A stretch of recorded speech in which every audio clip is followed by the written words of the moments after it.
activist. He brings a conservative point of view to black issues.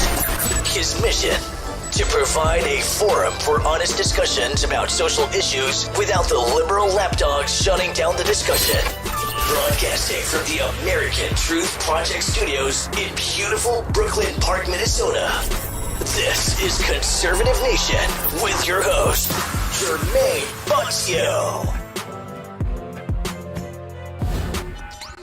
Hello, hello, hello, ladies and gentlemen. Welcome back to another edition of Conservative Nation with me, your gracious host, Jermain Botsio. And on today's show, as you guys know, it is Tuesday. We got the one, the only mind of Jamal on Double Barrel J Tuesdays. Absolutely. How are you doing, sir? What's going on, Jermain? What's going on? So much talking about. As you know, Jermain, me and you are both prior service. So I guess I wonder how much they going to pay us to go on, strap up the BDUs and, you know, since we going to war with Russia. You know, they going to have to double it, you know. We seasoned vets. They going to have to double it. I could go ahead and dust off the M4. You get what I'm saying? I could go ahead and do that. You know, I'm still built. You know, we could definitely do that. See, I was M16 A2 rifle, 2.2 gas operated, air cooled 223. Oh no, sir. Put in the haters is shame, let me tell you. Ladies and gentlemen, make sure you guys do us a favor. Hit that like button. Make sure you share. We're going to need your help. I'm especially need your help. Here in Minneapolis, it is snowing heavy. Here in Minneapolis, we got 13 inches of snow. It's still snowing. Let me tell you, it is still snowing. I was out there shoveling, using the snow blower. I'm tired. I'm snow blowed out. I don't want to look at any more white dust. Let me tell you. So I'm here with you guys trying to push out what we call the unforgotten truth. Make sure you guys hit that like button. Make sure you share because we going to get it in. We about to fly. It's going to be a real nice podcast. Yeah. It's going to be a real nice party. Real nice. So make sure you guys do your due diligence. Hit that like button. And make sure you do share. Brother, I'm ready to rock and roll. The crowd looks like they're ready as well. What do you say? Hey, you know our crowd, Jermaine. They always ready to do something. Ready to cook. Rumble Rebels are probably, you know, I ain't been to Rumble yet, but I'm betting you right now the Rumble Rebels are ready to go. YouTube ready to go. Yeah. Lori, she done shared us on Facebook. Let's roll. Absolutely. Ladies and gentlemen, let's get rocking. Our first one up here, ladies and gentlemen, we going to speak about some nonsense here. 3 men guilty of federal hate crimes. As you guys know here in quote-unquote racist America, right? They really do not like white people. You know, white people are on the bottom of the totem pole when it comes to respect, when it comes down to decency, when it comes down to treating people fairly. 3 white men convicted, let me tell you, of a federal hate crime in the Ahmaud Arbery case. I want to go ahead and run this when it come back. I want to speak about it. A lot of people are jumping up for joy. Let me tell you. People should be jumping up for a change and for truth. Take a look. The jury has reached a verdict in the federal trial of 3 men convicted of murdering Ahmaud Arbery. George McMichael, Travis McMichael, and William Roddy Bryan were found guilty of federal hate crimes as the jury determined that the 3 men violated Arbery's civil rights and targeted him because he was black. They were convicted in a state criminal trial last year. This new verdict comes just 1 day shy of the 2-year anniversary of Ahmaud Arbery's death. Family attorney Ben Crump spoke after that verdict was read. Thank God for this good morning that Wanda and Marcus have prayed for. Yes, sir. Amen. It is because of their conviction to get full justice, not partial justice, for their son Ahmaud Arbery. We get to celebrate this moment. Let's get more now from ABC News contributor Shauna Lloyd and ABC News senior national correspondent Steve Osunsami, who's on the phone. Steve, I know you've been covering this case from the very beginning. Now, these 3 men were already convicted in state criminal court of murdering Ahmaud Arbery. So what does this new verdict in this federal hate crimes trial mean? It means that one of the defendants who was allowed parole at the state trial, that he's going to get more of a sentence tacked onto this. From when you look at it plainly, these 3 men are essentially in prison for the rest of their lives, regardless of this sentence. But I think the bigger thing that happens here, and that's happening here, is the family wanted this trial. There was an agreement, a pretrial agreement, a settlement that the family rejected. And I think one of the reasons why they wanted this trial and wanted this verdict is because something happened in this federal trial that didn't happen in the state trial. In this federal trial, this was about civil rights violation. This was about racism. We got 3 white men convicted of a federal hate crime. Now, these 3 white men are going to be in jail for the rest of their lives. They're not able, ladies and gentlemen, to get out right now. Appeals, let me tell you, are down the tube. Ahmaud Arbery's mama, happy about the verdict. I want to play a little bit of what she said, and I want to get your take on this here, Jamal. Here we go. I now want to address the members of the DOJ. I'm very thankful that you guys brought these charges of hate crime. Mm-hmm. But back on January the 31st, you guys accepted a plea deal with these 3 murderers who took my son's life. Mm-hmm. Marcus and 2 of Ahmaud's aunties stood before the courts and begged the judge not to take a plea deal that the DOJ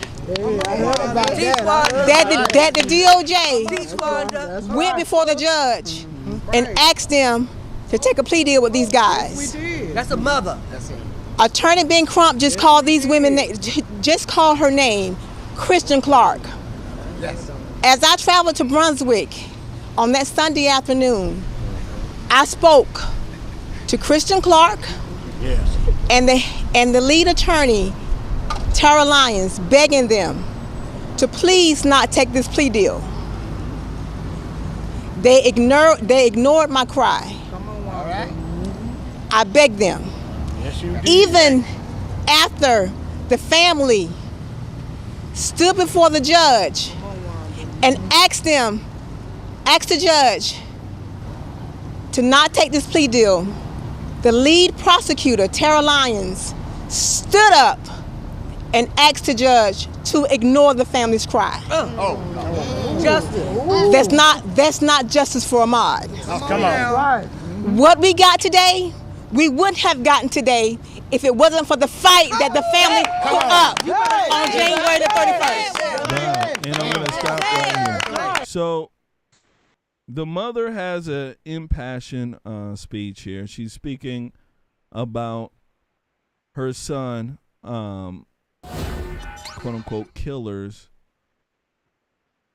being locked up forever and getting this federal hate crime verdict. What do you think about this? Do you believe it's a just verdict? I mean, The people behind her, look very happy about this. Imagine if they look that happy when criminals in a black community get locked up for killing other blacks. Imagine if they got that happy. Imagine if they got that happy and they would have told Ahmaud Arbery, don't be breaking in people's houses and don't be stealing stuff. Imagine if they did that. Now, I've said long before, when Ahmaud Arbery grabbed the front end to the business end to that shotgun, that's what he was asking for. I've always said I believe these men should not have been tried with murder. I've always believed that they should have been tried with, at the most, third-degree manslaughter, if anything. Not because Ahmaud Arbery was black, because of the way they hid Ahmaud Arbery. They like to show all these pictures where he's nice and full and, he's look young. They don't show the pictures of him like he was stressed out on crack. Yeah. They didn't show the pictures of him being pulled over by the police and arrested before in the neighborhood. They didn't show these things. So, Jermain, to me, hate crime is a double jeopardy. I do not believe in charging somebody with hate crime. You've already charged them. They've already been convicted of murder. That's doubling on. Yep. However, my problem also is when people get found not guilty and they try to charge them with the hate crime. I think that the mother, of course, that's his mother, of course she gonna be out there celebrating. Yay. Okay, that's fine. I just really wish she would have did a lot more for him before he decided to go snooping in people's houses like he was done before. She should have did something long before, but she really mad because she can't get no money because those three men ain't got no money. They're going to be in federal prison. They're not going to state prison. They're about to be in federal custody. And if anybody knows anything about being in the penal system, federal prisons is a lot more relaxed than states. You ain't lying about that. Jamal, she mad because she can't get any money. That's part of it as well. Her baby gone. And in my personal opinion, these type of black folks never do any, personal reflection. Seeing where they went wrong with their child and why their child ended up in the position they were in. They always like to blame the situation or blame the person that caused the hurt in their life, but they never think to themselves, hey, what did I contribute to this? When Ahmaud was screwing up, did I say anything or did I go along with it? I mean, what did I contribute to this? They never say anything like this. It's always blame. And, of course, Ahmaud was in a place where, my opinion, he should have never been. It was far away from his home. They claimed the man was jogging. Still this jogging stuff, it just blows my mind. But it is what it is right now. I agree with you. Charging them with a federal hate crime is doubling. I mean, they're not going to get out. But liberals do this so that they can, quote unquote, make an example. The three federal hate crimes was to set a precedence. That's what it was for, in my personal opinion. So that they could always look back at a case like this and try white Americans. Any similar case, they can try them for it because it has already passed the muster test. That's my personal opinion. I wish that people would have, take a step back and really looked at all the mitigating factors before making such a rash decision just to, convict these 3 white men, especially the white guy. All he did was just videotape. Jamal, that white man who just videotaped, ain't it wrong for him to go to jail for life? You know what? I mean, I'm just asking, ain't it wrong? You know what, Jermaine? The guy who filmed it was the one. Do you know who started all this? The guy who filmed it. Oh. He was the one that leaked the video, I think, to the press or something like that. So this is his fault. They didn't have no video proof. They didn't have it. They have nothing to say. He the one who put himself in jail. Yeah, he put himself in jail. And that's why all of them like, oh, this guy's an idiot. He put them in jail because they were arguing back and forth about what happened. But this guy gonna take the video and he either gave it to somebody or whatever, but he got scared and gave the video and got himself locked up. He convicted himself. Man, I'm telling, all he did was videotape, Jamal. That's how crazy it is. Man, white folks, don't you videotape nothing. Put the camera down. Put it down. If you're there watching, you probably would have went to jail forever too. Jamal, I'll guarantee you, if there was a white man watching from a window across the street, they would have locked his ass up too. How much you want to bet? Yes. I'm telling you, and a white gosh darn object that was in the area was getting convicted. It's a crazy, crazy world. Ladies and gentlemen, make sure you guys hit that like button. Make sure you do share, all right? We're going to definitely need your help. And as you guys know, they absolutely hate us. They absolutely do, all right?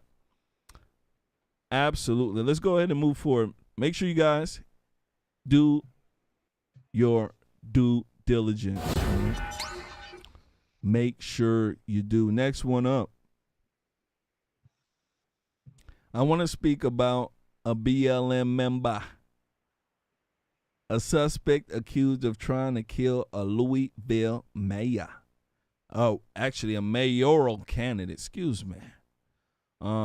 He's out of jail. And you know who posted the bail? Black Lives Matter. Absolutely. And guess who they used to raise the funds? Who? GoFundMe. There you go. I was just about to point that out. Gosh darn, you so slick, sir. Sir, you so slick. Yeah, GoFundMe. The one that shut down the truckers' fund because they said it was supporting terrorists. You see how evil the world is? They are super evil. Let me go ahead and run this one and come back. I want to get you guys' take on this. GoFundMe need to go to hell. Here we go. Good evening, I'm Vicki George. And I'm Rick Van Hoos. Just 2 days after police say he shot at a Louisville mayoral candidate, a local activist is back home tonight on house arrest. WLKY's Stefan Dingle was at the Hall of Justice as Quintez Brown walked out of jail. After 2 days in jail, Quintez Brown will await his next court hearing at home. This comes after the Louisville Community Bail Fund paid for his bond, $100,000 full cash. Just after 8 o'clock Tuesday night, Quintez Brown walked out of the Hall of Justice surrounded by media and his family. No comment. Let's go, let's go, let's go, let's go. With the hoodie over his head and face covered with a mask, he remained quiet as some around him shouted no comment when reporters asked questions. On Monday, Brown is accused of walking into the campaign headquarters of Louisville mayoral candidate Craig Greenberg, firing off several shots, including one that grazed the candidate's shirt. What we become so enthralled in is knowing that there's a system that's willing to punish people even before they are officially charged with their crimes. Brown's $100,000 bond was paid in cash by the Louisville Community Bail Fund. Chanel Helms says despite the high-profile nature of those involved in this crime, even Quintez Brown deserves the chance to utilize the due process of the justice system. This in light of 6 inmate deaths at Metro Corrections over the last 3 months, a number of which authorities say were by suicide. We're talking about jail. We're talking about a system that has people sit in jail for years without seeing hearings and trials, and play back and forth with their mental health, their well-being, and their community. Helms says there was an outcry to get Quintez Brown out of the jail due to mental health concerns. Just last year, the 21-year-old activist and U of L student went missing for 2 weeks before being found in New York City. His release Tuesday was met with disdain by leaders in the city, including Metro Council President David James, who was on his way to a meeting at Greenberg's office the morning of the shooting. James says it's unfortunate Mr. Brown has been bailed out of jail due to his propensity to violence. I think it's irresponsible, and I hope those who contributed to posting this bond are prepared to be held accountable if Mr. Brown injures someone while out. In addition to paying his bond, the Community Bail Fund will also look to get Quintez Brown some access to resources for his mental health. At the Hall of Justice, Stefan Dingle, WLKY News. Bow. So, Mr. Jamal, man, this is so evil, let me tell you. So evil. So this man literally tried to kill a mayor, shoot him. They gave him bond of $100,000. The group BLM, the protest, they paid it in Kizash. Uh-huh. You see this black nappy-haired woman, you know what she was talking about? Jail is harsh. It has people sitting there. She's basically...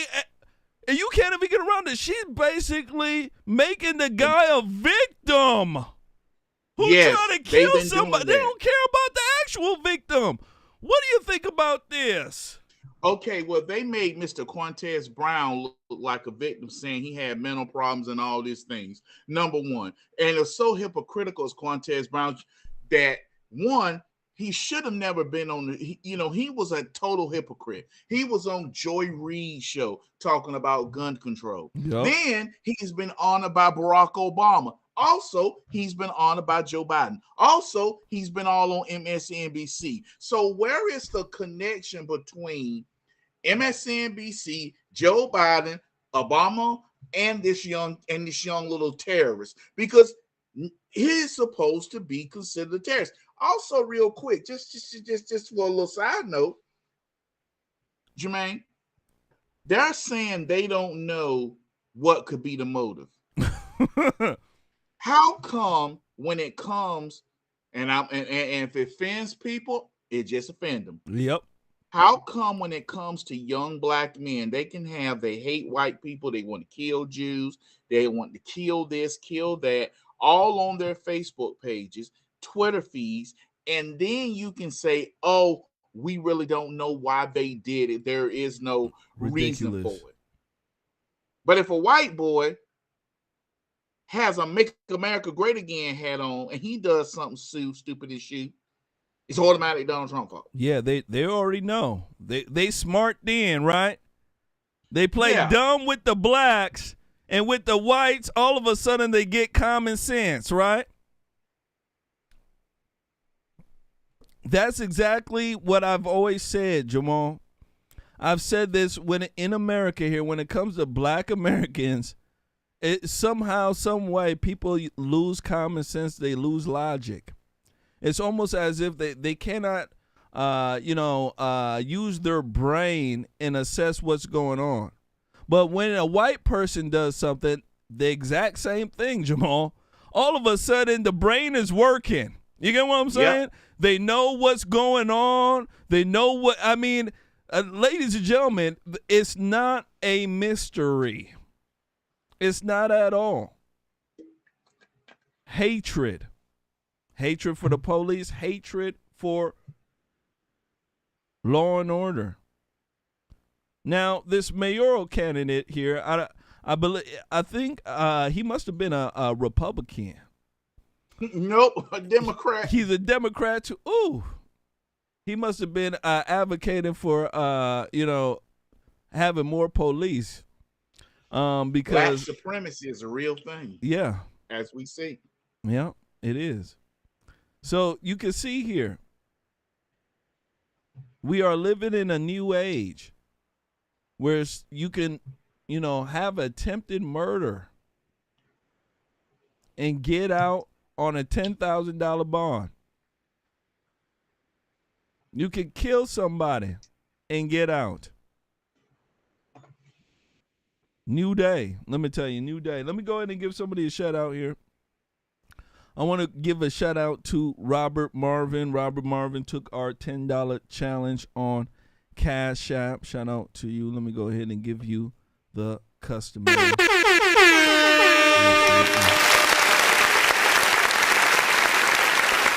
sure you guys hit that right there. Make sure you do. It is so evil. It is. It really is so evil. Let's go ahead and move forward. Next one up here. I want to speak about gift cards for guns. Now, I spoke about this yesterday. Chicago is running gift cards for guns. There's some folks out there, some politicians who believe that, it will make a difference. I want to get your take on this. Let me go ahead and run a little bit of it, and we'll get your response. Here we go. Tonight, our I-Team investigation finds some of the weapons taken off the streets during Chicago Police Department turn-in events are very old, rusty, and damaged. Others are fakes. But those trying to stop Chicago violence insist every gun removed from circulation makes the city safer. We all have a role to play. We all have a responsibility in doing what we can to help make our community safe. Senior Minister Derek B. Wells leads Christ Universal Temple at 119th and Ashland on Chicago's South Side. This past December, a week before Christmas, the church held a gun turn-in event. The goal, provide incentives such as gift cards in exchange for weapons turned into police, no questions asked. Just at this one event, according to these gifts for guns records obtained via the Freedom of Information Act and analyzed by the ABC7 I-Team, Chicago police took in 138 firearms and 23 replicas.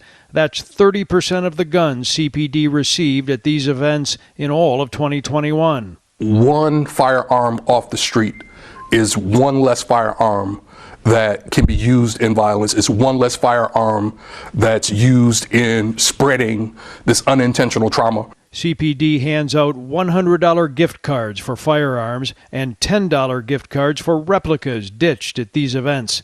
According to turn-in records obtained by the I-Team, in 2021, CPD held 4 official gun turn-in events. They gave out 475 $100 gift cards for collected firearms and 116 $10 cards for replicas. That totals close to $49,000. The previous year, 2020, CPD held 5 official gun turn-in events, handing out 625 $100 gift cards for firearms collected and 122 $10 cards for replicas, almost 64,000 in gift cards. Wow. I want to go ahead and stop it here. So, Chicago, the community policing, giving out gift cards for firearms. Last year, they gave out gift cards, $65,000 worth, a whole bunch of replicas and guns that don't work. This year, $45,000, quarter of them replicas, toy guns. The others are just rusty ones, old ones, and guns that don't work. I mean, what is wrong with these folks here? Government. Lord Jesus. Jermain, these have to be the most stupid people it is. I'm sorry. Do they really think people were going to turn their guns in What? For $100 gift card. You mean to tell me criminals ain't gonna turn in their guns for $100? You know what? I hope nobody don't take this wrong. I spent the wrong time to go straight. Man, with these laws like this, I'm telling you. I had me an empire. I mean, that's how stupid these people are.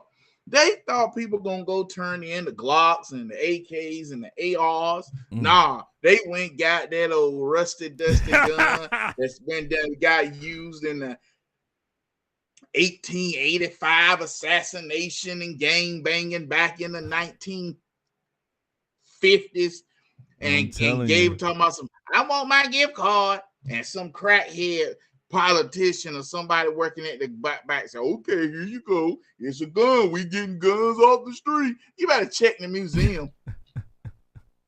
You better check the pile that the police used to destroy and see that somebody is stealing those. I'm telling you, don't even make any sense, Jamal. It don't. Criminals aren't gonna turn any guns in. I mean, they're just not for $100. With a gun, you can make more than $100. I mean, your gun is to access the money. Why would you go ahead and turn it in for a measly $100? You know, these people are out of their mind. They simply are. And the reason why they're out of their mind is because they are following ideology. And this ideology comes at a very, very grave price, I should say, in a sense. An accused child killer walks free in Chicago. State loses a slam dunk case. I want you guys to take a look at this. In late March of 2014, Jeremiah Thompson was accused of killing his 2-year-old daughter. According to police, prosecutors, and a video confession, murder because of a dirty diaper. This week, 8 years later, a Cook County jury found Thompson not guilty. And tonight, the little girl's family says there's no justice in that decision. The verdict has them distraught and in disbelief and has police disgusted. I was devastated. I was angry. I was hurt, and I'm still lost. Like, I don't understand it. Like, it's confusing to me. I don't understand what were they thinking. Carla Patterson tonight has no explanation and struggles for words after a Cook County jury found her daughter's father not guilty. Court records have it in black and white from Monday's decision. The jury had seen what police call a videotaped confession from then 21-year-old Jeremiah Thompson, on parole for robbery at the time, and whom police say admitted on video to beating his 2-year-old daughter to death, part of a pattern of abuse suffered by Jakaria Patterson, abuse that had previously been documented by DCFS. I don't have no clue what they thought, what they woke up, what was their argument or what was in their mind frame to think that he was not guilty. He completely confessed to it. Lansing police tonight say they saw it as a slam dunk case. My 24 years in law enforcement, I've never seen anything this bad. Very, very devastating for that family, and our detectives around here are heartbroken for the family. Here at Cook County Jail, Thompson had been held without bond awaiting trial for 8 years. Tonight, the once accused child killer is free. So is it okay to beat your kid and for them to die and you just run free? This is the little girl's grandmother. Okay for you to keep having babies with a thug and stay there? That served on that jury. I'm so sick and tired of these I hope you sleep good at night. I really baby do, mamas. You made a big mistake. The I-Team asked Cook County State's Attorney Kim Fox's office for comment on this stunning outcome, and they have sent us a statement saying they prosecuted this case to the fullest extent and will continue to do so on behalf of all victims in Cook County. Thompson's attorney from the Cook County Public Defender's Office declined to discuss the acquittals this evening. The little girl's family says they will continue fighting for justice in her name. But in criminal court, when a jury votes to acquit, prosecutors don't get a second chance. Bow. They certainly don't. And there had to have been some sort of evidence that's not being, given to why they believe that the man needs to be acquitted. all the way straight down. Now, Jamal, I'm so sick and tired of these self-righteous baby mamas. You know, I understand that the man is a POS. He ain't a good guy, beating up his own child like this, right? They had, records from DCF, so it's not the first time. But you can't sit there and act self-righteous like this while you had a baby with a thug. You knew he was a thug. You had a baby with him. You sat there and allowed the abuse to happen. And then the guy kills the child, and all of a sudden, you're sitting here acting as if you're Miss Goody Two-Shoes. You're part of the blame as well. What do you think about this here? Chicago, what a horrible case. Man gets off scot-free. Ain't that a bitch? If she was any type of mother, he'd be dead. Absolutely. Okay? If she, you know what? Yes, Jermaine. People run. Oh, I forgot. I get, hold on. Let me kick my shoes off, Jermaine. Yeah, go ahead. People know you playing the hoe and you sitting up there having these babies. That's your fault. But you can still be a mama. Yep. I'm sorry. If she didn't put a bullet in his ass, that's her fault. After the first time. First time he beat her child and he ain't the daddy. It's he wasn't the daddy, was he? I believe he was the father. This is what they said. Okay, well, here's my thing. How was he beating him? Now, if he pulled him over his shoulder and he popped him on the behind, that's different. But when he balled his fists up and start punching on his child, I'm sorry. She was supposed to put a hot ball right between his nuts. Yep. She's supposed to throw some hot grease on him, because I talked about that. I thought, it was a random dude. I didn't know it was the child's father. Yeah, they're saying it's the child's father. Well, then he's still an evil man. He should be room temperature. As soon as he step out, she should be like, "Oh, baby, I'm sorry. Boom, boom, boom, boom." It's Chicago. Yeah. Nobody will do anything. She would have got away with it. She sure should have put a bullet in him.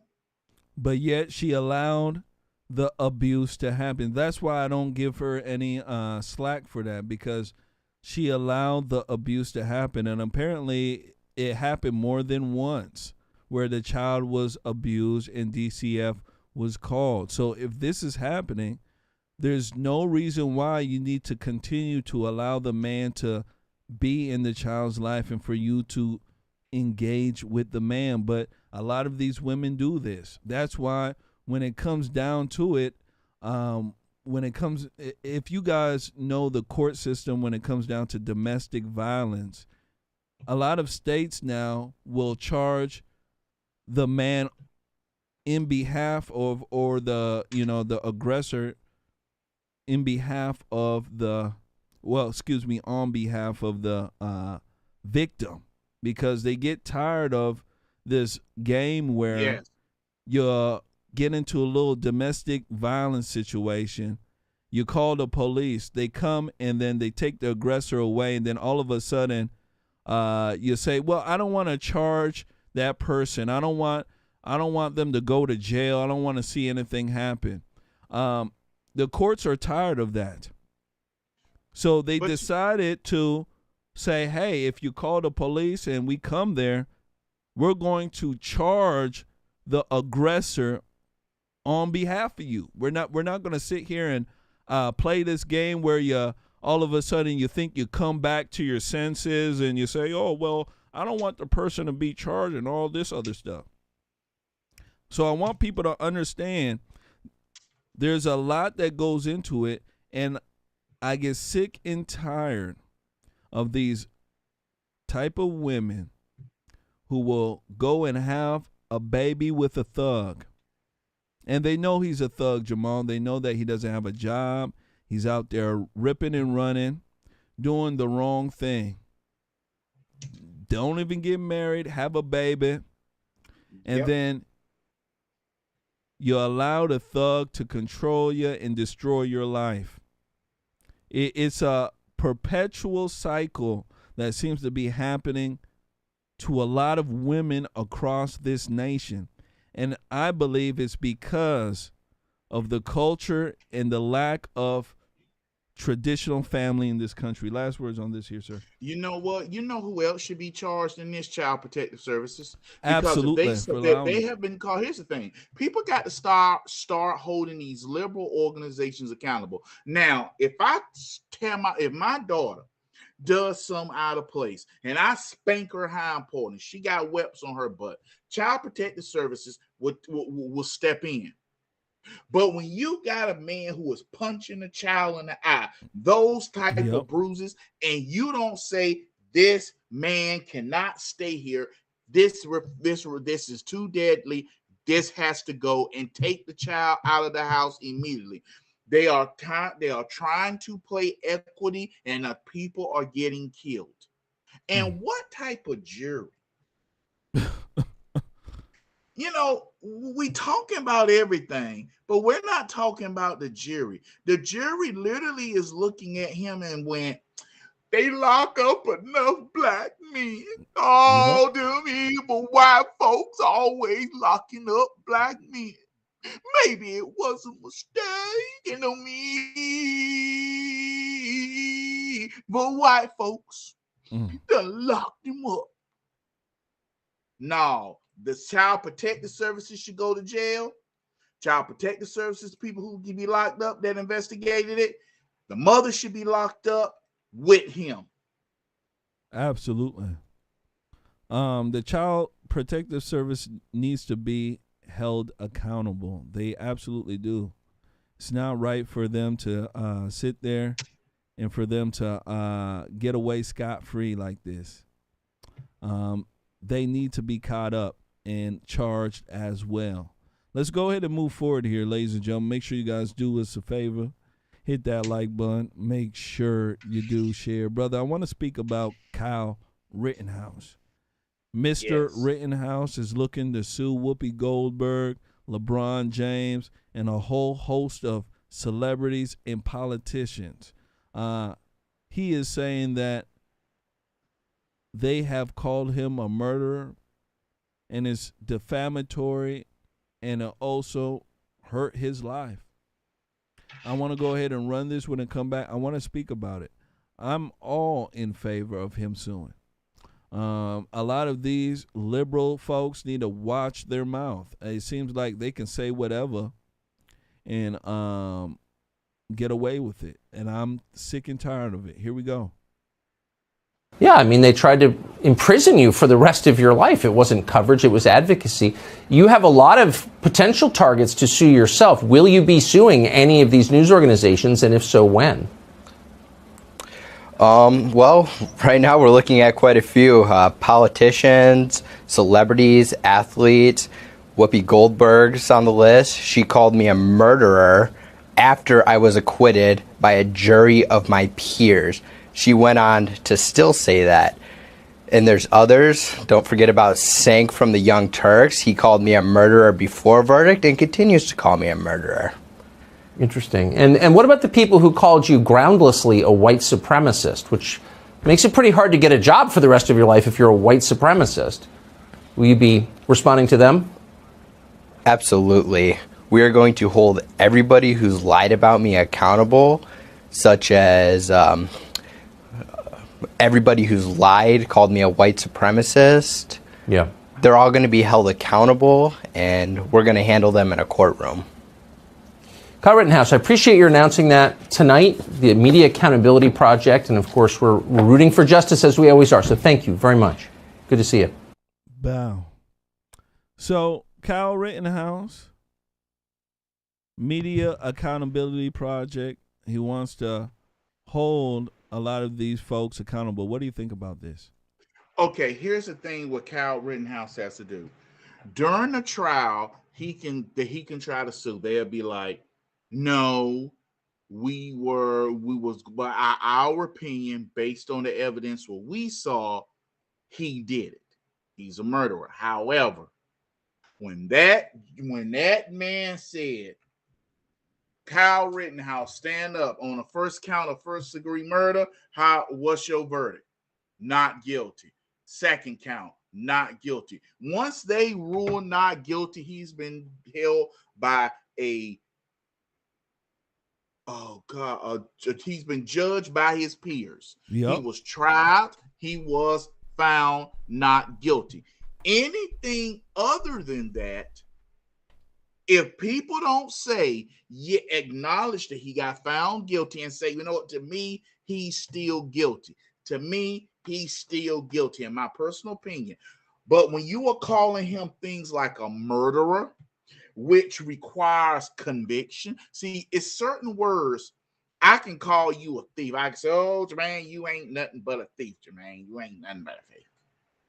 But when I call you a burglar, and I say Jermain burglarized people's homes, and Jermain has been found not guilty, there is a difference in the words you use. Whoopi Goldberg will say, you know, it's just my opinion. It's just my opinion. No. When you call him a murderer, that has meaning. First degree, second degree, and murders. You call him racist. Now, white supremacy, they may be able to get, I feel, because there was clear proof he wasn't a white supremacist. That was that, you know, that was stretching. But no, he can get them for anything they said after the not guilty verdict. So you thinking anything that they said after, you know, yeah, I think it will be a very good case for him to try, because they were going around claiming that he was a white supremacist and all sorts of other dumb stuff. Even Joe Biden, you know, Joe Biden painted a target on his back. I mean, this has to be worth something, don't you think? I mean, look at the Nick Sandman case. You remember that case, right? He won. Yes. He won like 200 something million. You got to remember that. You know what, Jermain? I don't think he won that much. Because I'm going to tell you something. I don't think Nicholas Sandman, I think he won about at the most 300,000, probably 200. Man, because I thought he won a big settlement, I thought. They never could say what it was. He settled out of court. But here's the thing. Sarah Palin and others have tried to sue the media. Sarah Palin lost too. No, she didn't lose. The judge threw it out, but let it continue so the people can rule on it. That tainted the whole thing. As much as I like Kyle Rittenhouse and as much as I support Kyle Rittenhouse case is different from Nick Sandman, because they were accusing him of something he hadn't even do, and it just came out. By the evidence and Kyle Rittenhouse being locked up, people can say, oh, he's going to jail for murder. That's their protection. Anything after they said not guilty, they are reliable. He gonna have a tough one with that one then, because after that verdict, all of them had their mouth shut. As long any one of them that have said stuff about him, like you can say, "Oh, Kyle Rittenhouse a murderer. He's on trial for it." But once he's found not guilty, that's a it becomes defamatory at that point. I understand that. You know, I'm hoping that they'll be able to at least get the white supremacist point, because, you know, doing that, in my personal opinion, could have really, you know, changed how the you know, the trial went, had people really believed he was a white supremacist and all sorts of other stuff. They didn't have any evidence that he was, but they said it, and I think being tried in the court of public opinion is very damaging. You Yes, get what it I'm is. saying? So I'm hoping that he'll get at least something. You know, these people need at least pay something. See, here's the thing, and here's how you can tell, Jermaine, real quick before you can go. This is how you can tell the Nicholas Sandman really didn't get much, because they didn't change their behavior and tactics. I don't care who you are. When you're a law firm, when someone sues you, and they get $27 to $30 million, you start watching what you say, because you know somebody's looking to do the same cash in. Mm-hmm. Yeah, that's true. That certainly is true. Let me go ahead and give somebody a shout out for donating. Shout out to Chris Paul and my brother from another mother out of Minnesota.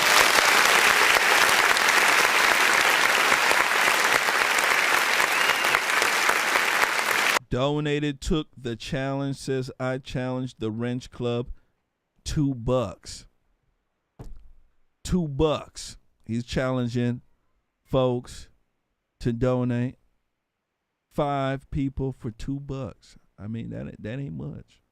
Shout out to my guy Chris Paulin, brother from another mother. Make sure you guys hit that like button. Make sure you do share.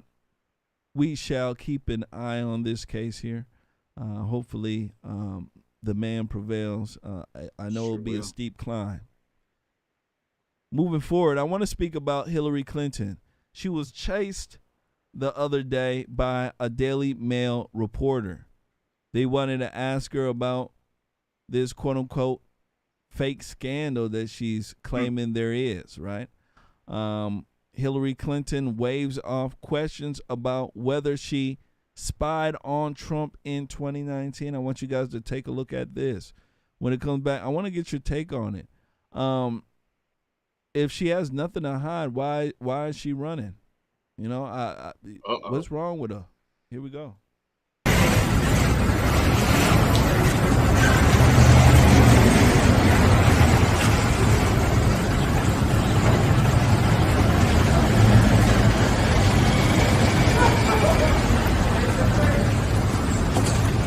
Hillary, Laura Collins, Daily Mail. Did you pay to spy on the Trump campaign? When are you going to comment on the spying allegations, Hillary? Did you pay for having spied on? So there goes Hillary. She ran like a scalded dog. Yeah, she ran real quick. What do you think about this here? Hillary, she's saying it's a quote unquote fake scandal and people need to be worried about Trump. She's not really trying to answer any real questions. I mean, what do you think? Well, here's the thing. We know Hillary Clinton does not answer for what she does. Hillary Clinton is one of those people who have done so much crooked stuff, from cheating the people in Haiti, from stealing stuff out of the White House. There was a lot of thefts and misplaced stuff under Hillary Clinton. Oh, yeah. Nobody has done anything. Hillary Clinton has skated because so many weak-kneed Republicans worry about how it looked. Trying to make a way and put the doors open for a rhino to try to come in and march through. No, she should be in jail.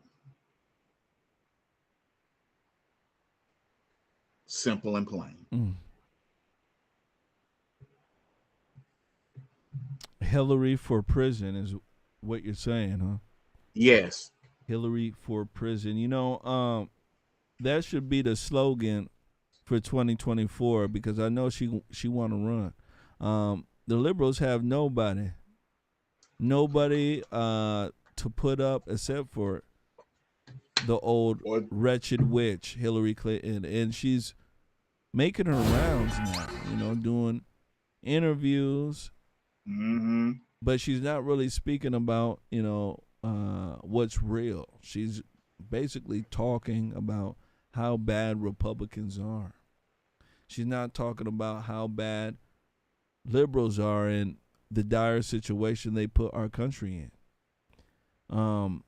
Hillary Clinton is a bad rash that you wish would go away. You get what I'm saying?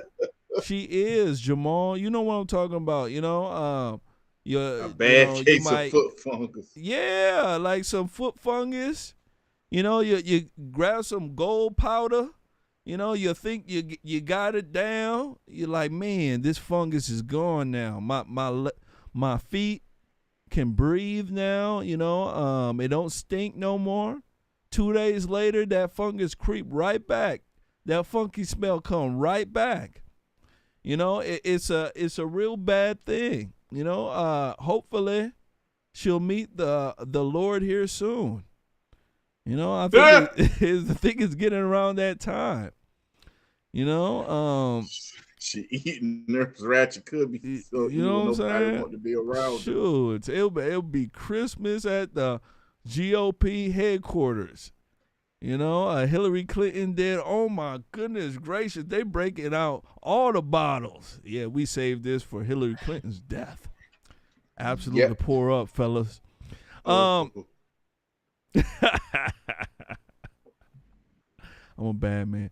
Hit that like button. Make sure you share, ladies and gentlemen. Make sure you do share. Now, Jamal, let's get on to Putin. Let's get on to Mr. Magoo. I like to speak about those two folks.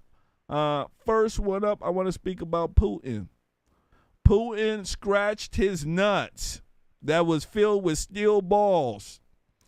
And he scratched it like, let me go ahead and recognize these two areas here and bring them back into my kingdom. Jamal, we Putin at war now. Yep, and I'm are they gonna call us back up, put me back on in my BDUs and all? But now they don't have all levels. They don't have to worry about shining boots no more. Nope. Oh my God, I would breathe to this U.S. Army. Man, I'm telling you, you would. You'll get trannies crying right next to you and everything. They'll put you up first sergeant, real quick. Ladies and gentlemen, I'm telling you, it's crazy, ain't it? It is. We are at war. I want to show you guys this video here of Putin speaking directly to one of his cabinet members here. He has a tense exchange, all right, when speaking about recognizing two areas in eastern Germany that are pro-Russia, pro-Russian territories. He's recognizing them into the Russian Federation. I want you guys to take a look at this, and when it comes back, we shall speak on it. Now, this is the precursor to, quote-unquote, the war that is going on right now. Take a look. Таким образом, согласился бы с предложением Николая Платоновича о том, что нашим, так сказать, западным партнерам можно дать последний шанс с тем, чтобы предложить им в кратчайшие сроки заставить Киев пойти на мир и выполнить Минские соглашения. В противном случае мы должны принять то решение, о котором сегодня говорится. Что значит, в противном случае вы предлагаете начать переговорный процесс? Нет, я... Или признавать суверенитет их? А я говорите прямо. Я поддержу предложение о признании... Поддержу или поддерживаю? Говорите прямо, Сергей. Поддерживаю предложение... Так и скажите, да или нет. Да. Поддерживаю предложение о вхождении Донецкой и Луганской народных республик в состав Российской Федерации. Да, мы об этом не говорим, мы этого не обсуждаем. Мы говорим о признании их независимости или нет. Да, я поддерживаю предложение о признании независимости. Хорошо, пожалуйста, садитесь. Спасибо. Владимир Александрович. Wow. So, that exchange right there. Let folks know how strong Putin is in the country and around his cabinet members. Mm-hmm. He wants people to speak with authority. You know, here in the U.S., we got a lot of politicians who speak like, like they're pussycats. You know, he wants people to speak with authority, plainly speak what you mean. And I think this is the type of politics that we also do need in our country. We need people to plainly speak without all the jibber jabber. What do you think about this here? Well, number one, I would like to say thank you, Christian Walker. I believe Jermain has the $5 challenge, and thank you, Christian Walker, for your kindness and generosity through Cash App. Now, Vladimir Putin is an example of what so many women and feminazis have been trying to push out, which is called toxic masculinity.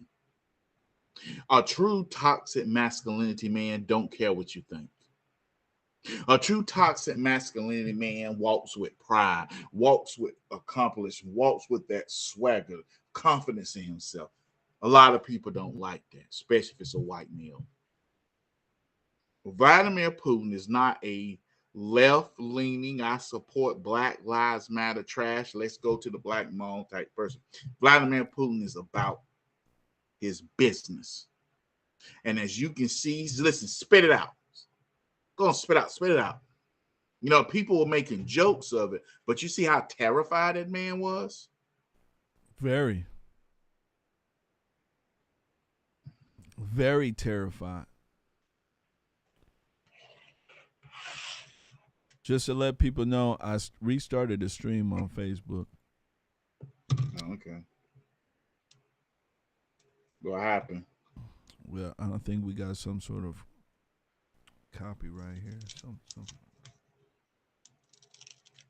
For which one? The one that you just sent me. The Putin. I played that last night. I swear to goodness, it just cut us right now. We're back live again though. So I'm gonna need some folks to share. Did you dispute it? I disputed it, yeah, and then they let us stream again, but everybody left because it cut the feed from everybody. So I just cut it and then I just restarted it. These people are retarded. I just literally played last night. Yeah, they do that all the time to me. For some reason now they're starting to clamp down on me. They want Start me gone. watching it. But we are live though, so for the people who are back on the live stream, please do us a favor. Make sure you share, all right? Because Facebook, as you guys can see, these folks don't like us. Yeah, Putin is not playing right now. He's not playing at all. He's about his business. And you can see in that country there, they don't play around. They don't. Nope. That guy looked terrified to say the wrong thing. He did. And what can I say? That's how a lot of countries are. Now, moving forward, Secretary of State Blinken condemns Putin's invasion of the Ukraine. I want you guys to take a look at this. Here we go. Now, we're extending that prohibition to the secondary market. These prohibitions will cut off the Russian government from a key avenue by which it raises capital to fund its priorities and will increase future financing costs. They also deny Russia access to key U.S. markets and investors. Starting today, we'll impose sanctions on members of the Russian elite and their family members, all of whom directly benefit from their connections with the Kremlin. Other Russian elites and their family members are on notice that additional actions could be taken against them. These steps are in addition to the executive order President Biden issued yesterday to prohibit new investment, trade, and financing by Americans to, from, and in the so-called DNR and LNR regions. And, just as the President said we would do, today the Department of Defense announced that we would be sending additional forces to NATO's eastern flank to deter and defend against any Russian aggression directed at our allies. We also made clear that if Russia invaded Ukraine, we would act with Germany to ensure that the Nord Stream 2 pipeline does not move forward. Today, Chancellor Scholz announced that the German government is suspending that pipeline indefinitely. We've been in close consultation with Germany throughout this process. We welcome this swift and decisive action. And we're executing a plan in close coordination with allies and partners to secure the stability of global energy supplies, which is in all of our interests. The United States and our allies and partners are united in the face of Russian aggression. This morning, the European Union and the United Kingdom announced a series of strong complementary actions. President Putin's deeply disturbing speech yesterday and his statements today made clear to the world how he views Ukraine, not as a sovereign nation with the right to territorial integrity and independence, but rather as a creation of Russia and therefore subordinate to Russia. It's a completely false assertion that ignores history, international law, and the tens of millions of patriotic Ukrainians who are proud citizens of a free and independent Ukraine. Now that we've heard it directly from President Putin himself, it confirms what we've been saying, that he did not send more than 150,000 troops to the Ukrainian border because of benign military exercises, or to respond to threatened aggression from Ukraine, or to stop a fabricated genocide by Ukraine, or any other manufactured reason. His plan all along has been to invade Ukraine, to control Ukraine and its people, to destroy Ukraine's democracy, which offers a stark contrast to the autocracy that he leads, to reclaim Ukraine as a part of Russia. That's why this is the greatest threat to security in Europe since World War II. Ukraine is in danger. President Putin is blatantly and violently breaking the laws and principles that have kept the peace across Europe and around the world for decades. Yesterday, at an emergency session of the UN Security Council requested by Ukraine, the United States and many other countries condemned Russia's renewed attack on Ukraine's sovereignty and territorial integrity as a violation of international law and the United Nations Charter. U.S. Ambassador Linda Thomas-Greenfield underscored that President Putin has now torn to shreds the Minsk agreements, which sought to end the conflict in the Donbass region of Ukraine peacefully through diplomacy. President Putin himself essentially declared those agreements null and void. The complete abdication of Russia's commitments under the Minsk agreements is just the latest demonstration of Russia's hypocrisy when it comes to the agreements that it claims to seek and and to uphold. right here. So, Secretary of State Blinken, he's condemning Russians in their invasion of Ukraine. That's what he is doing. He said that Russia has violated international law. What do you think about what Blinken is saying here before we speak about Mr. Magoo? Here's the thing about what Abe Lincoln is saying, okay? It is undeniable. Undeniable. You cannot deny, and liberals can't hide it. Putin didn't do this crap under Trump. Nope. He didn't. Now, Vladimir Putin was not crazy. Why? Because he knew Trump was unpredictable and Trump could blow him off the map. See, Trump was the one that was scary enough and crazy enough when your own people are saying he will push the button. Putin like, what am I going to do? And besides, Trump hit him where it hurts. Yep. With this stuff going on, a lot of people have forgotten that Vladimir Putin is a deadly adversary. And when I mean deadly adversary, Jermain, I mean this. People forget Russia is a nuclear power. They seem to forget that. Oh, I always point that out. And they You have know, one of the biggest countries in the world. Russia's they huge. are the biggest nation in the world. There you go. Not the most people is China, but they have the biggest landmass. Yep. They can be Huge. testing. They can be testing missiles and stuff we haven't even seen yet.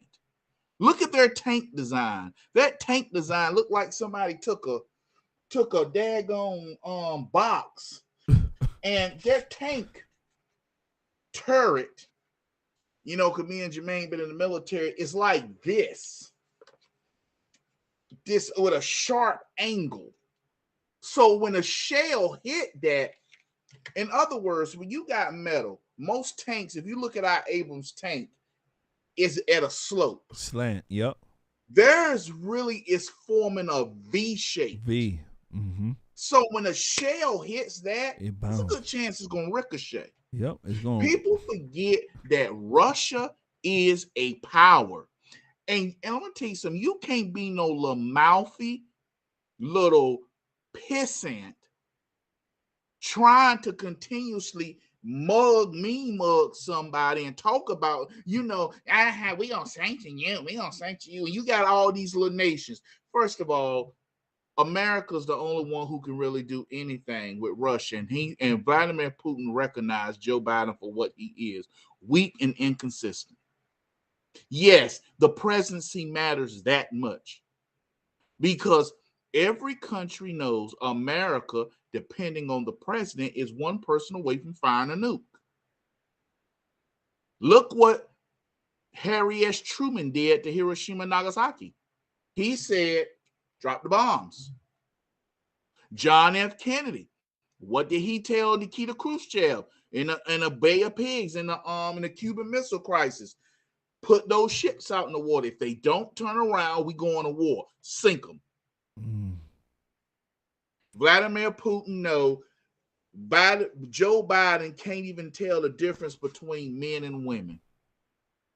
Joe Biden is too busy trying to say racism and white supremacy and I hate white people and I'm white. That's what Joe Biden is saying. The police, I hate the police. So Vladimir Putin is adding all this stuff up about Joe Biden, and he knows Joe Biden is a clown. Joe Biden is weak and ineffective. He also know the temperature of our country right now with how the population doesn't really want to go to war. And then on top of that too, to be honest, nukes are nukes. We have nukes, they have nukes. If we both nuke each other, guess what? Everybody die. So it's mutual destruction. So once you reach that superpower of having a nuclear capability, that puts you on the world stage. That's why every little peon country wants to have nukes, because once you have nukes, that changed the whole game for you. Yep. You could have a country of 500 folks, Jamal, but if you got nuclear power, guess what? You a superpower, ain't you? And people going to watch how they talk. See, here's the thing about nuclear weapons. People have to handle you differently. There you go. If you decide to launch, that's Armageddon. That's the end there of the you world. Go. So that's the deterrent. That I'm telling you. So that's why I said everybody, all these dictators, if you want to be respected, you want people to say, hey, you have to tone your voice down with them. They want the nuclear weapons. In Russia, you can see the way we're talking. We're only talking about sanctions, right? Because we know that the next war could be a nuclear one, and it's assured mutual destruction. Do you know what that means? Everybody dead. Everybody, even if you ain't in it, you dead. There you go. So it's a different ball game when you're speaking about a superpower. It's a different ball game there. All these other countries that you can run your mouth to because they ain't got the capabilities like that. Russia, that's a different ball game there. And Putin, he looked like he will go the mile.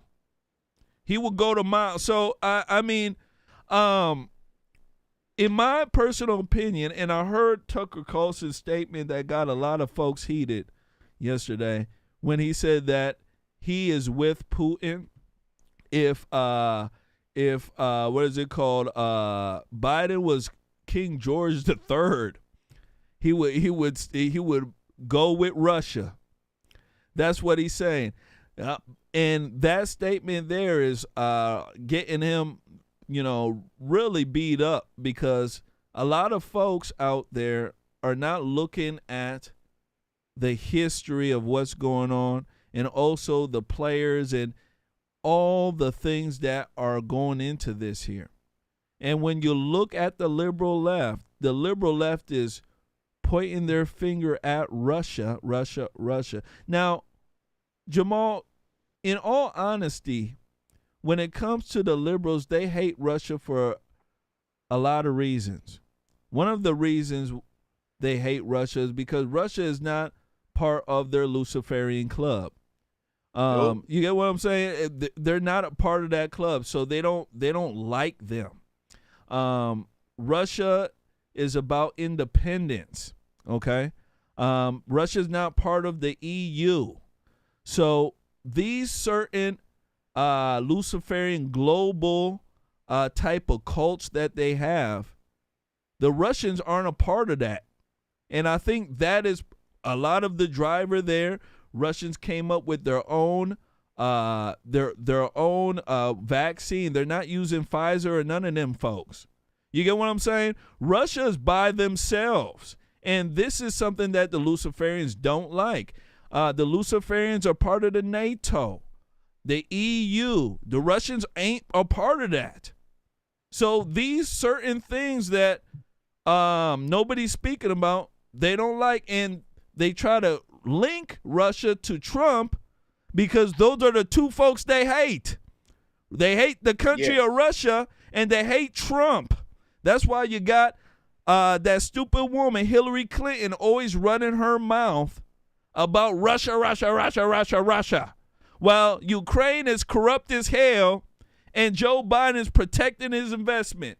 Last words here, sir. Okay. First of all, let me thank Miss Lolly Ryder. Miss Lolly Ryder, Shout out to Lolly your Ryder. kindness and generosity to the page through PayPal. Number one, a lot of this stuff people don't know why it started. The passive aggressive little quirk that Ukraine did. See, Ukraine tried to be smart. When Russia took Crimea, yes, they did. Yep. They tried to play, oh, really? Well, there was a waterway that was providing the city in Crimea water. Even though they're on the ocean, yes, they still needed fresh water. Yeah, clean water. Well, Yep. Ukraine built the dam and tried to thirst the people to death. And so Vladimir Putin was like, really? You gonna do this? But here's the thing about it all. Vladimir Putin, one of the reasons why people hate Russia is because Russia don't allow trannies and There open you go, another one. homosexuality and all that Not stuff. part of That's Luciferians. number one. Number two, he is a white man that ain't bowing down to minorities There in you this go. country. Russia is about what? 98, 90, 95, about 90% white. Yep. They have Asians because, since Russia is part of Asia, but they have some Chinese people looking among Mongolians. They got a lot of and parts Catholics of there Russia. too. Okay. Not a lot of African American, not a lot of blacks, not a lot of African descent Russians, but it's a few. The problem is people hate Vladimir Putin. They've been using him for a kicking stone. And I got to say this before I go, Jermaine. Go ahead. Things would look a lot different. I despise him and I hate him. But how many of y'all would agree with me when I say this? Just give me a yes or no or thumb up if y'all agree with me. If Mitt Romney would have beaten Barack Obama in 2012, we wouldn't have this problem we have with Putin now, because Mitt Romney said that Vladimir Putin and Russia is our biggest global adversary. Barack Obama said, "Hey, governor, 1980s called. They want their foreign policy back. You big-eared bastard. You was wrong." You're absolutely correct. You're absolutely correct about that. You know, I remember Mitt Romney saying that. And you know, he caught a lot of slack for saying that too, Jamal. Yep. He did. He certainly did. Putin right now, the U.S. is not going to be honest about what's going on. Once more again, Biden is protecting his crime family assets over there. So they're not going to be honest about it. And Putin, just like Jamal said, is being used as a kicking stone. These people hate him for a lot of reasons. And one of the main reasons I'm telling you that they hate him is because he's not part of that club. He's not part of NATO. He's not part of EU. He's not part of none of that. And they dislike him for that. He's not part of the transgender club. He's not falling for none of that. He wants his country to remain sovereign. Yep. And based upon that, he gets attacked for it. Point blank, period. Now, this is not to say that, you know, he's the nicest man in the world. I want folks to understand me when I say that, because I know there's liberals and idiots out there. Oh, he's saying Putin is so nice. Oh, he's the nice. No, I'm not saying he's the nicest man in the world. But Putin ain't the most horrible man in the world either. Let me tell you. There's people who are more ruthless, let me tell you, than him. Like the Ukrainian president who locked people up who disagree with him. Absolutely. Like the Ukrainian president who lock up press, like Justin Trudeau. There you go. And what he pulled. Absolutely. Or Xi Jinping. When you go to China, you got somebody who follows you, and then you got somebody who follows the follower. That's how crazy China is. Think I'm playing. So it's a big deal here.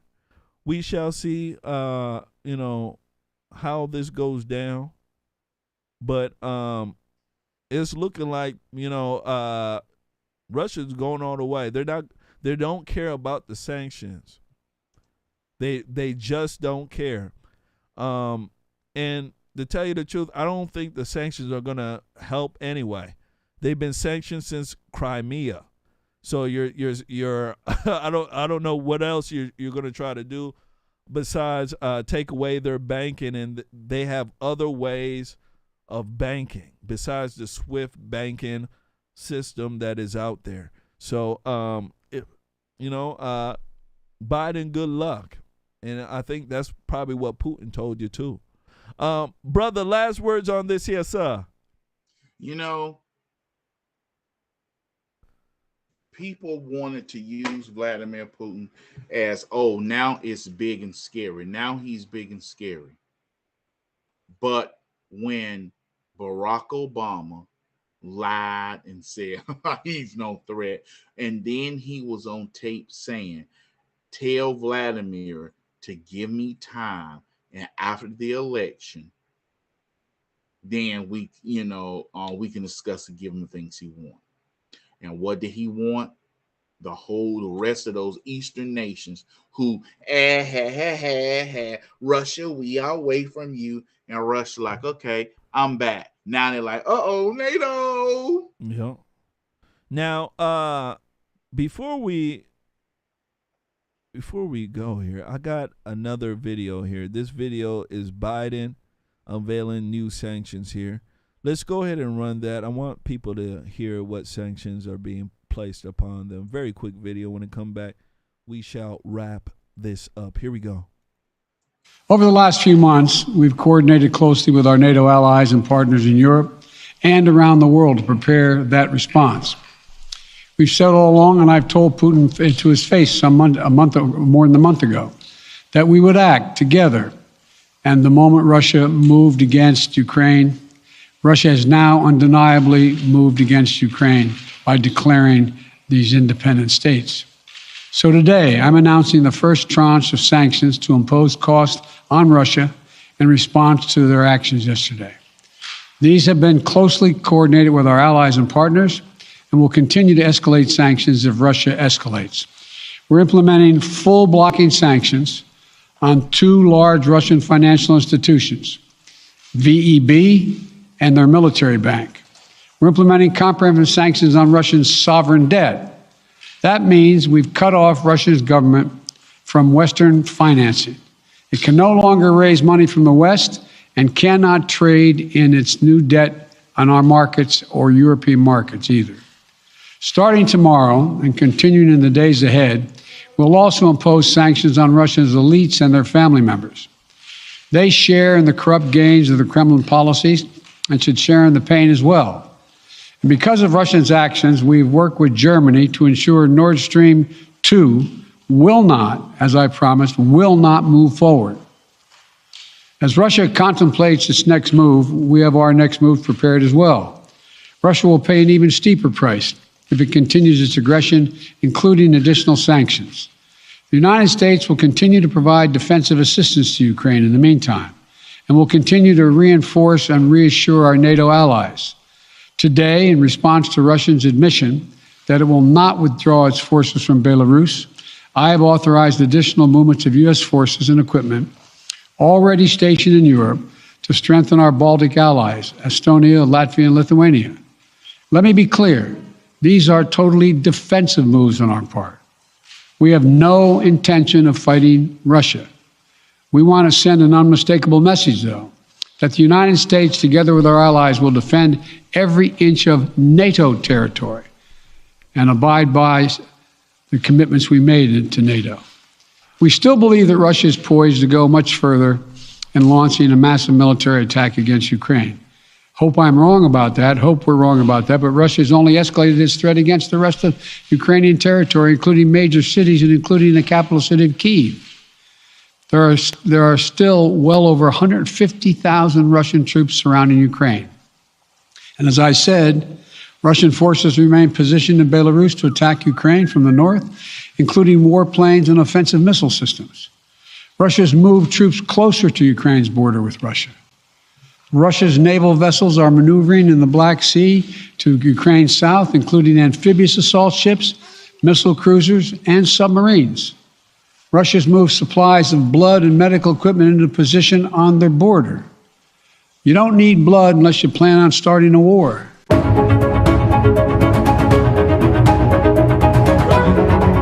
You don't need blood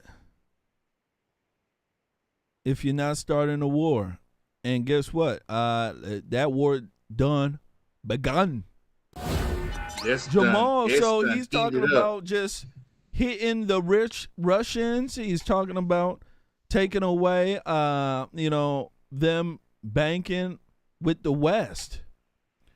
What do you think that will work?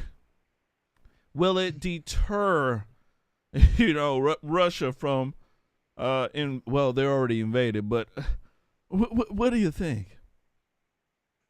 Here's the thing what people have to be careful of.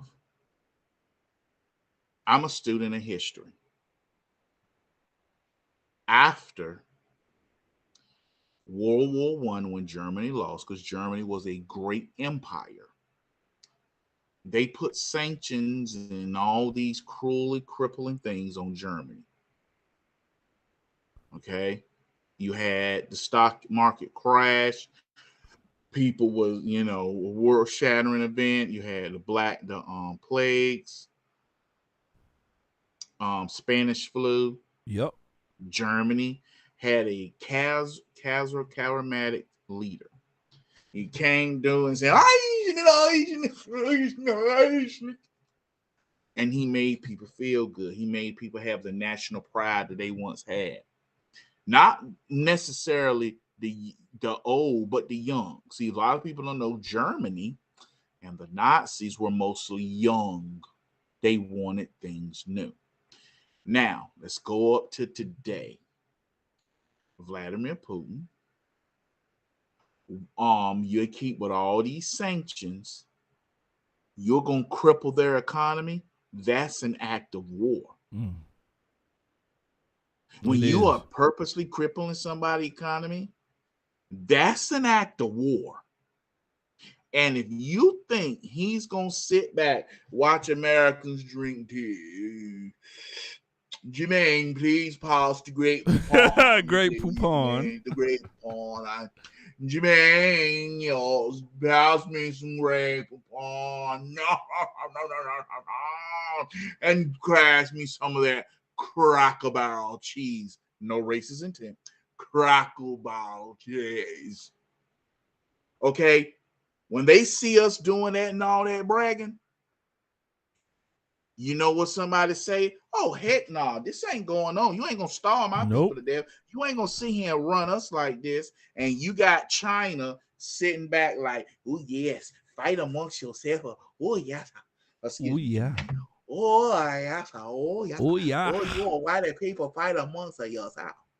Because we're about to take a Taiwan. I hope you wearing that sexy negligee, because you is about to be having some Chinese meat in a couple of years. So now that they're saying that, now that they're doing that, you already know that's what's going to happen. That's what's going to happen. Russia is going to take it, and China is going to do it next. China just sitting back. And here it comes. Weak. Everybody know Biden weak. He is. Biden's not going to do much. Not at all. I don't think this is going to work at all. I'm in agreement with you. You are taking away their ability to bank. They are not going to sit there and for long and allow that to happen. They're just not going to do it. Either they're going to create a new way of banking, which they already have different ways of banking, or they're going to go to war. They're going to, press on the U.S. and say, hey, we're going to either take some more territories. We might take Lithuania. We might run into Poland because Poland can't compete with us. I mean, we might take back all our old territories if you guys don't stop playing around. You get what I'm saying? Because once you take Ukraine, then you're in that area where you could take Poland, Lithuania, all those nice little areas that you used to have. You get what I'm saying?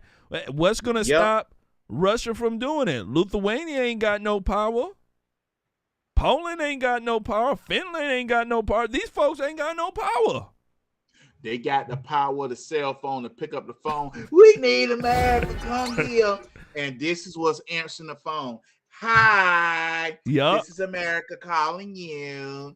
My pronouns is it, I'm shit, and I don't know what I am. So what is your pronouns? The world is doomed. I'm telling you. So really, this could really create a world war, to tell you the truth. It could spiral into a world war, and it's because we are taking up an issue that we shouldn't be taking in. Ukraine is not our issue. It's not at all. Joe Biden is trying to make it our issue to distract from what's going on domestically here. And he's trying to protect his investment. He's a very evil man. Very evil man. Last words here, Jamal. Last words. No rumble tonight, ladies and gentlemen. No rumble. I gotta get going here in about 5-10 minutes. Okay. Well, last thing. Yeah, Vladimir last Putin. words here before we go to our ending monologue here. Last words on this subject. People thought mean tweets got to go. Mean tweets. Well, when mean tweets went away, getting things back to normal is America being weak. Vladimir Putin took Crimea. He marched in and took it. Vladimir Putin was about to take the country. He just slowed down. Now he has Crimea. No. And Joe Biden was the same person in power in 2014, weak and ineffective. Absolutely. I want to go ahead and give a shout out to Jesse Loken. Jesse Loken donated. Shout out to you. Took our challenge. Shout out to Jesse Loken. Absolutely. Shout out to you, Jesse. So, ladies and gentlemen, that is the show for tonight. I want to thank everybody and their mama's mama for coming and hanging out with us here. Really do appreciate it. We are at war. Now, it's a proxy war at this point in time. It can always change into a real war. But right now it's a proxy war. We're giving supplies and aid. That's what we're doing. We shall see how long that will last. Because I'm with Jamal right now. I don't think Russia's going to sit back and allow them to be, kicked out of the, the banking system and all sorts of other. They're not going to allow this. And No, what they're they're not. doing is they're causing a bigger issue than what it needs to be. Joe Biden, in my personal opinion, is protecting his investments. And the media is not speaking about this. They're not at all, which should let you know a whole bunch. Last words here, Jamal, before we depart. What we have seen this week is a total now report card of Joe Biden. He is weak. He is ineffective. He is pathetic leader. He is the president of the United States by hook and by crook. Yep. He is the president. And we have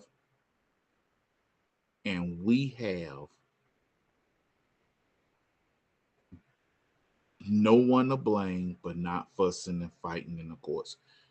Imagine if Mitt Romney would have won in 2012. Imagine if Trump would have had his second term. Oh, none of this would happen. None.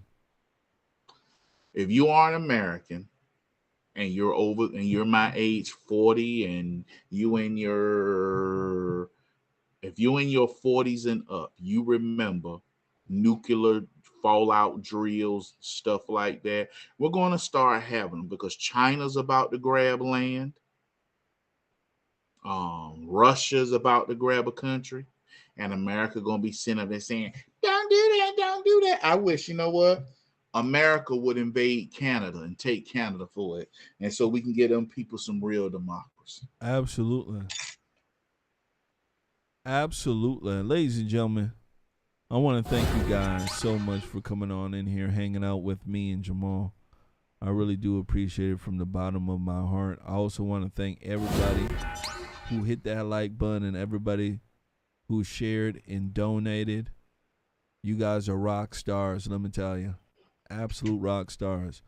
We couldn't be here without you guys. So I want to thank you guys all from the bottom of my heart. I also want to thank you as well, too, Jamal, for coming on in here.